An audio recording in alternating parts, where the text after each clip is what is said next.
Tonight on Cronkite News, Arizona avoids the upset this time as they open up their NCAA Tournament run against Long Beach State. Plus, Kevin Durant makes history. Find out who he just passed on the NBA's all-time scoring list. And the Arizona Attorney General and the Department of Justice are suing Apple.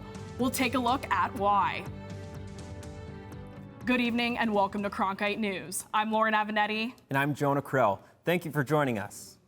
Let the games begin, Jonah. The first round of the NCAA tournament started today, and Arizona kicked things off against Long Beach State. Yeah, Lauren, we got to see the madness for a little bit there, but the two-seeded Wildcats were able to pull away. Paul Schultz is in Salt Lake City right now with all the post-game reaction. Paul, Arizona gave fans some pretty nerve-wracking moments in this one.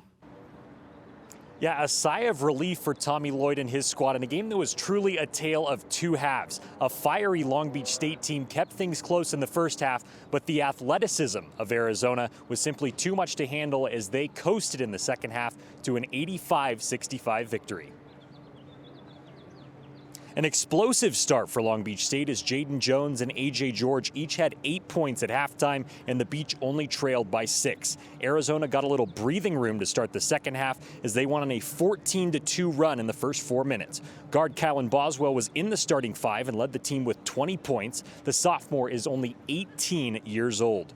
Postseason veterans Caleb Lubb and Keyshawn Johnson tallied 18 and 13 respectively, boosting the second half surge.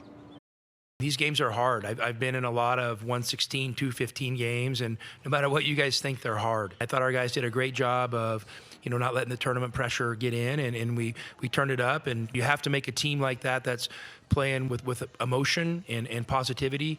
You got to show them the end of their season. And I thought we were able to do that in the second half and kind of flip the script on them a little bit, and then they saw the end, and we didn't. The Wildcats will play either Dayton or Nevada in the round of 32 on Saturday, and if today's game was any indication, it's sure to be a good one. In Salt Lake City, Paul Schultz, Cronkite News. They made it out of the first round, Jonah. That's all that counts. Now on the women's side, Arizona is trying to make it into the field of 64. Yeah, the Wildcats are playing in the first 4 game today against Auburn. Adia Barnes' squad is the literal definition of just happy to be here due to injuries, as the team is down to just 7 players. So these 7 have been just great. It's been so rewarding to watch them grow. I mean, 3 freshmen starting that are getting so much experience. And I think that one of the great things is no one's complaining about playing time, so because they're all going to play. Back to the men's bracket, where Grand Canyon University is trying to make history. Yeah, the Lopes are going for their first ever NCAA tournament win. They tip off tomorrow in Spokane, Washington, which is where we find our Rishioza, who is tracking GCU's journey. GCU opens up their tournament schedule against the West Coast Conference champions, St. Mary's Gales. Lopes have their highest seeding in tournament history, but they know that advancing is going to be a tall task in more ways than one. It boils down to the game, physicality. We're going to have to be really physical, not just on one hit, but on multiple hits, and do the best that we can, on the glass, because they're plus 11, plus 12, and those are just enormous numbers. This is the 3rd tournament appearance in 4 years for the Lopes. This team is built off experience, and they know that this year can be different than the other 2. Usually, winning the WAC championship, it's like, oh, great, we did what we wanted to during the season. But this year, it's like we still have more to give. And so that's kind of the motivation that we've been carrying throughout this week. And even after the championship, being able to have confetti fall, cut down nets, it's like, great. Now on to the next one. GCU is looking for their first tournament win in program history. They know it won't be easy, but Coach Drew and the rest of the team are prepared for the road ahead. In Spokane, Rishioza, Cronkite News. Tip-off for that game is 7:05 Friday night. And Jonah, one big reason for the Lopes' success is thanks to guard Tyon Grant-Foster. That's right, but the most remarkable part of Tyon's story is what he had to overcome off the court. Cronkite News reporter Diego Iniguez has more on the senior's comeback. Tyon Grant-Foster is helping GCU men's basketball achieve one of its best seasons in program history. This comes despite the recently named WAC Conference Player of the Year having not played a single game for nearly 2 years. His return to the court has surprised everyone, except Tyon himself. I mean, it just felt real natural. It felt like, how can I put it? Like, I ain't been away from the game for 2 years. That's what it felt like. It felt real natural, and it just felt great to be back playing. It's a remarkable comeback considering what Grant-Foster went through 2 years ago. In 2021, during halftime of his first game at DePaul, Tyon went into cardiac arrest, with multiple shocks to the heart needed to help save his life. Several months later, Tyon was in St. Louis with his childhood friend, Christian Brown, when he went into another cardiac arrest. For Tyon, basketball would once again come to a halt. What you guys have seen, he's had his whole life. At the JUCO level, at Kansas, he's always been so skilled and so talented. To see, what he loved get taken away from him, was obviously sad for all of us. In March of last year, however, Tyon was cleared to return to college basketball, and a month later, he joined GCU. He's such a prolific scorer. We knew that he had some health issues in the past, and but he was an excellent player, and really thankful that he chose GCU and he's able medically to get cleared, and has just had a fabulous year so far. The comeback season Grant-Foster is having is not only leading to individual accolades, but it has been inspiring to others. I don't think there's many people that can come back, from what he went through, and continue to chase it. To come back from from being sick, coming back from that. It's amazing for any person, so it's amazing for him to do that. Now more than anything, Tyon wants to focus on another challenge, taking GCU men's basketball to new heights, specifically wins in the big dance. It's going to feel amazing. We're continuously creating history here, so that's what we're going to do. With all the challenges faced by the 24-year-old senior, it wouldn't be unexpected if Tyon helped GCU make even more history. In Phoenix, Diego Inigas, Cronkite News. Wow, Lauren, just an inspiring story, as Diego said. We'll see if Tyon can help lead the Lopes to a first-round victory. And beyond college, he is projected to get picked in the upcoming NBA draft this summer. Speaking of the NBA, Kevin Durant is quickly climbing the NBA's all-time scoring list, passing Hall of Famer Shaquille O'Neal last night. Durant started the season in 13th place on the scoring leaderboard, but after 5 months, he has passed legends like Hakeem Olajuwon, Elvin Hayes, Moses Malone, and Carmelo Anthony. During last night's Suns game, he scored 22 points against the 76ers, officially earning him the number 8 spot and passing an NBA great Shaquille O'Neal, who's actually encouraging him to aim even higher. First of all, I want to say congratulations for passing me to become 8th on the NBA's all-time scoring list. Well deserved. But it doesn't stop here. I'll probably see if you can get to number 1. Anyway, I'm happy for you. Tell your lovely mother I said hello. And congratulations, brother. Job well done. I knew it was going to get done. If anybody was going to pass you, it's definitely going to be you. The Suns player shows no signs of slowing down, with nearly 28 points per game this season, a number just above his career average. Now from the hardwood to the ice, the Coyotes took the day off today. After losing to the Stars in Dallas last night, the loss snapped their 2-game win streak. The Yotes could not convert a first-period lead into a win. The Stars scored 3 goals in the second period, frustrating head coach Andre Tourney. We'll need to take a step back to evaluate that game and what exactly happened and everything. But at the end of the day, it's a little bit disappointing. I thought we played really good in the first period, and I didn't like our second. The Yotes are back in Tempe tomorrow for the game against the Seattle Kraken. Coming up next, the D-backs fell short at the World Series last season. And now, Lauren, they're bringing in the big guns in hopes of winning it all. With both new and returning players, we take a look at the veteran athletes the team hopes will become key additions to the lineup. I'm Athena Kehoe. Beautiful weather is expected for this weekend. However, there is a bit of a cool down coming. I'll have your full weather report coming up.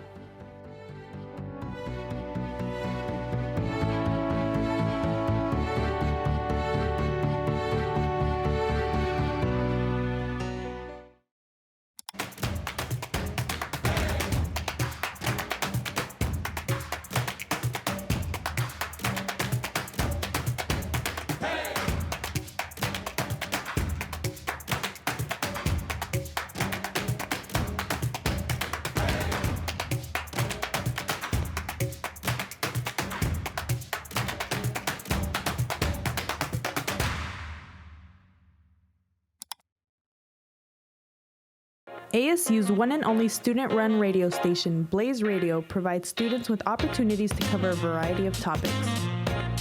From music, this is Sensei Garage, to sports coverage, against the Brewers in his last outing, he went to news. The bill also gives parents the ability to see, and entertainment updates.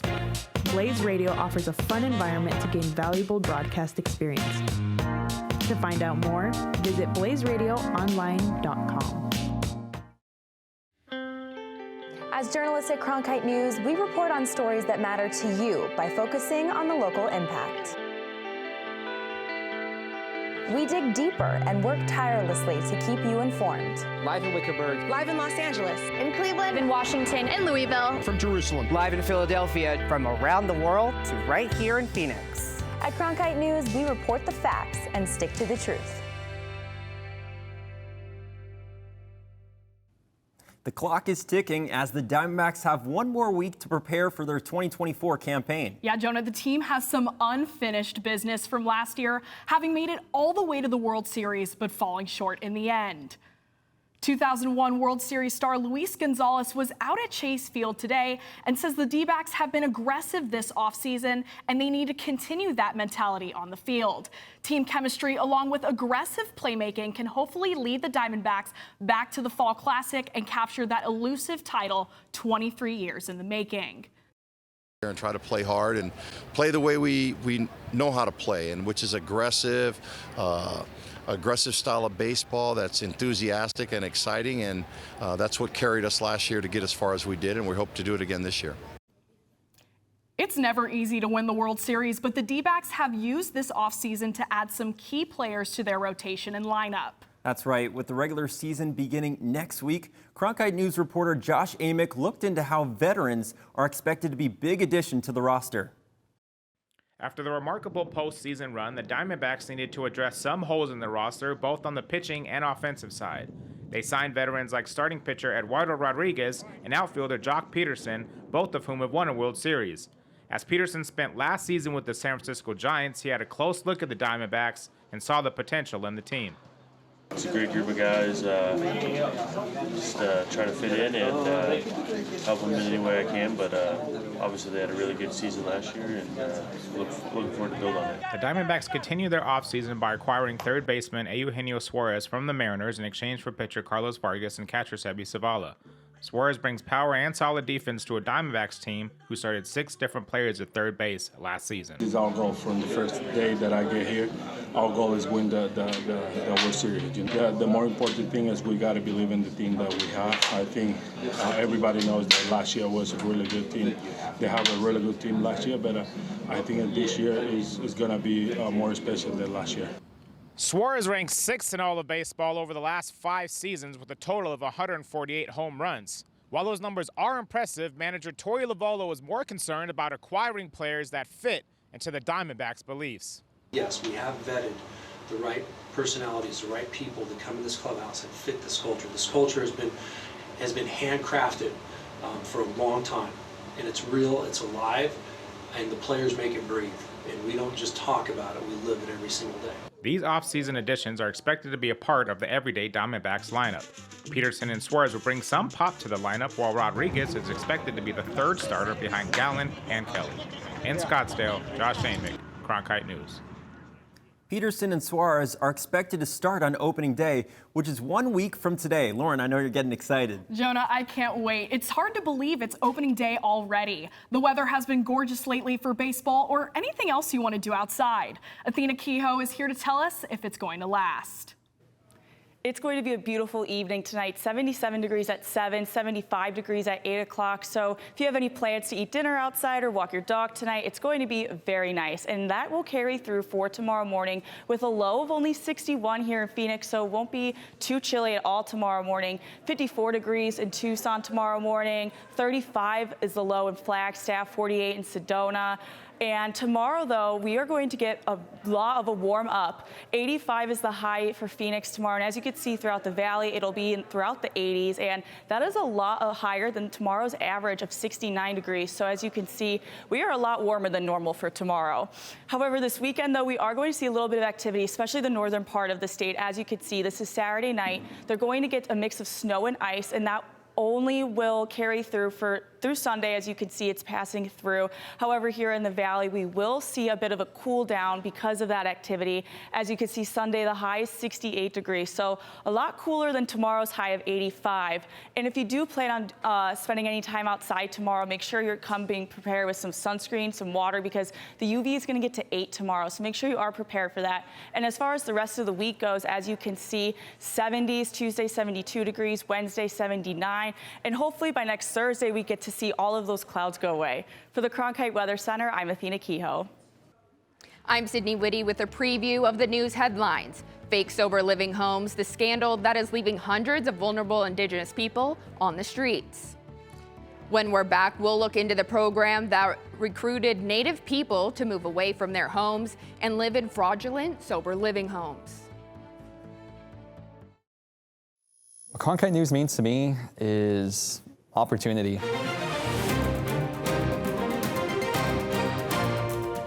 We do news right at Cronkite News, serving a community ethically, honestly, and truthfully. And we can provide a necessarily different angle, different voice for those people that really need it. The students, they have a lot of passion for journalism. I get to do a lot of stories about the Hispanic community. And we have access to cover all of these sorts of events and get media coverage of all these different personalities and athletes, and that's just a huge thing. But it's also a chance for people here to be humanized. Individuals of all walks of life. Cronkite News will help take the next generation of journalists onto their next careers. I am old enough to remember Walter Cronkite. We're putting a lot of pride on his name because we are practicing a lot of the things that he did. I think he'd be smiling from ear to ear. I. We are Cronkite.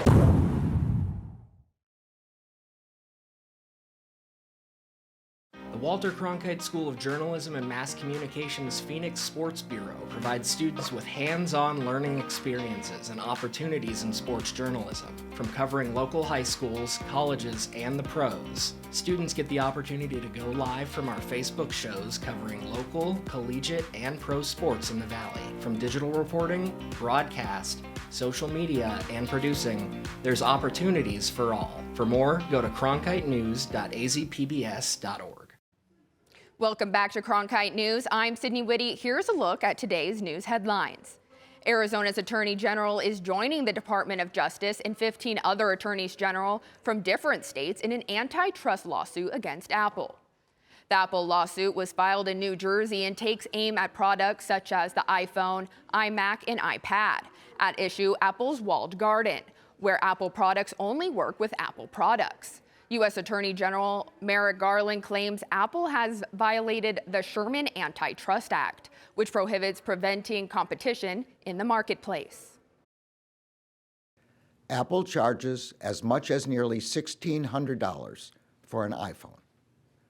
But as our complaint alleges, Apple has maintained monopoly power in the smartphone market not simply by staying ahead of the competition on the merits, but by violating federal antitrust law. Consumers should not have to pay higher prices because companies break the law. Hundreds of vulnerable Indigenous people are living on the streets. This is the result of a scandal that involved fake sober living homes. Reporter Roxanne De La Rosa joins us from the newsroom. She spoke with advocates from that community who say there isn't enough being done to help. For a number of years, Native American people were being recruited to move away from their homes and live in fraudulent sober living communities. Many of them have been shut down, leaving many without a place to call home. I do this because I care for our people. I do this because they belong to somebody. Reva Stewart and a group of volunteers spend their evenings handing out care packages to unsheltered Native Americans. Many are here after being taken advantage of because of issues with addiction. Fraud's being investigated, I get that, but the humanitarian part of it is not being looked into. Stewart can give out hundreds of care packages each time she goes out.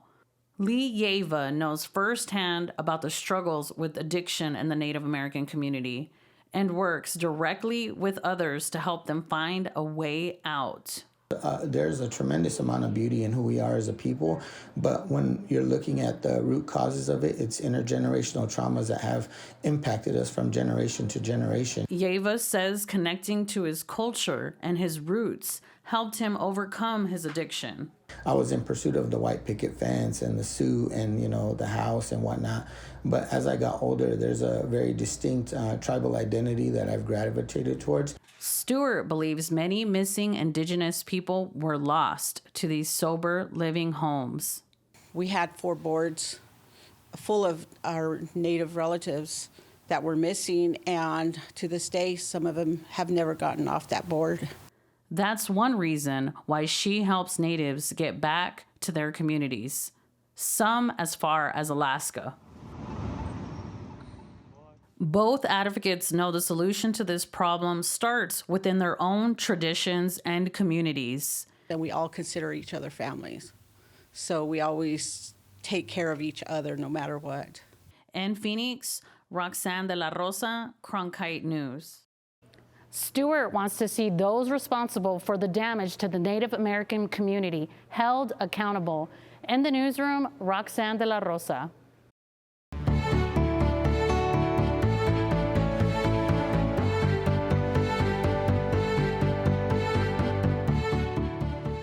Checking news from around the nation today, lawmakers unveiled a spending package that will avert a federal government shutdown.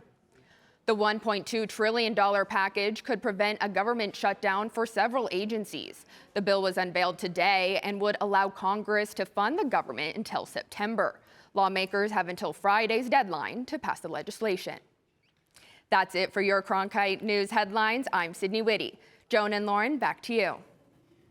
Thanks, Sydney. Well, if you've lived in the Valley for a while, you're sure to know the name Michael Carbajal. That's right, the boxer won silver at the Olympics in 1988. He's also been a vital part of one Central Phoenix neighborhood for decades, and now he's getting a very special honor. We'll tell you all about it next. What Cronkite News means to me is opportunity.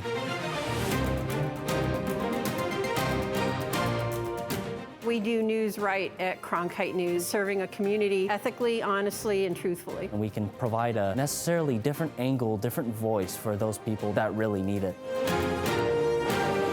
The students, they have a lot of passion for journalism. I get to do a lot of stories about the Hispanic community. And we have access to cover all of these sorts of events and get media coverage of all these different personalities and athletes, and that's just a huge thing. But it's also a chance for people here to be humanized, individuals of all walks of life. Cronkite News will help take the next generation of journalists onto their next careers.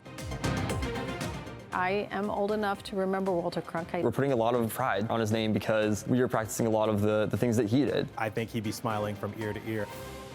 I. We are Cronkite.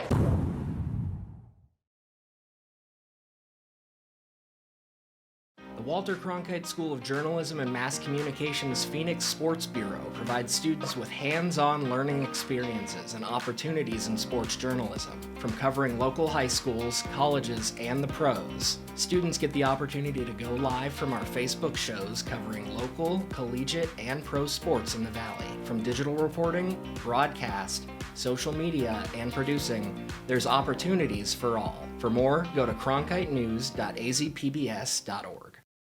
A very special honor for Valley boxing legend Michael Carbajal. As you may remember, Michael won a silver medal in the 1988 Olympics. He then opened up Michael Carbajal's 9th Street Gym in 1993, located in Central Phoenix. Carbajal has trained countless people to learn how to box. Well, now, a city block where the gym is located will be named Michael Carbajal Way. It was approved by the Phoenix City Council yesterday. As you saw, Carbajal, he was in the audience with that voting, and he was surrounded by many supporters, Lauren. What an honor. I would love to have a street named after me. Well, you know, maybe you win a medal and then we'll talk, okay? Congratulations, Michael Carvajal. Finally tonight, spring training fans have one more week to get out to a Cactus League game. And try to get the ultimate souvenir, a signed baseball. Sto Safaropoulos has more on the art of getting an autograph. Many Major League players remember what it was like to ask their favorite players for autographs when they were growing up. But now, they get the chance to return the favor. All the time, man. Like, I was always trying to get autographs, you know, after games, spring training games. I grew up in St. Louis, so we went to Cardinal spring training quite a bit, and, you know, autographs are huge. And, you know, it's crazy, like, being up now, and, you know, anytime a kid asks for an autograph, it's hard to turn down. Autograph interactions can be unique experiences in their own memorable ways. Probably a baby. Yeah, just like I signed a baby arm. You know, it's kind of weird, but yeah, it's probably about it. I'm holding a little baby, like, for probably the third time in my life, and I was like in full uni and cleats, and I was just nervous. I was like, all right, don't drop the baby. Last year I signed a couple beer cans. At a team event, they brought in beer cans. Can you sign my beer can? Yeah, sure. Besides beer cans, there are plenty of other items and memorabilia fans look to have signed, which sometimes can be a hit and miss experience. I was very pleasantly surprised. Been coming up dry, and then practically the whole starting lineup came over, and they were all great today. It was just fantastic watching them get excited about it. Spring training is the perfect opportunity for baseball fans to get autographs from their favorite players, coaches, and sometimes even the mascot. I just said, Slugger, could you please sign my ball?